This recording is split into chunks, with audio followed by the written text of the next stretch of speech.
Hello guys, welcome back to tutorial millennial channel. In this video I'm going to show you how to remove CapCut watermark permanently. So first open the CapCut apps and click the setting menu and the top right, this one, and add default ending. Click discard. And now you can click new project, this one, and here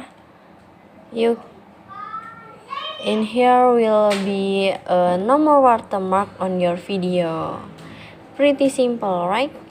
So that's how remove a CapCut watermark permanently. I hope you found this video to be helpful. If you enjoy with the content, please consider like, comment, and subscribe down below. Happy editing guys, bye bye.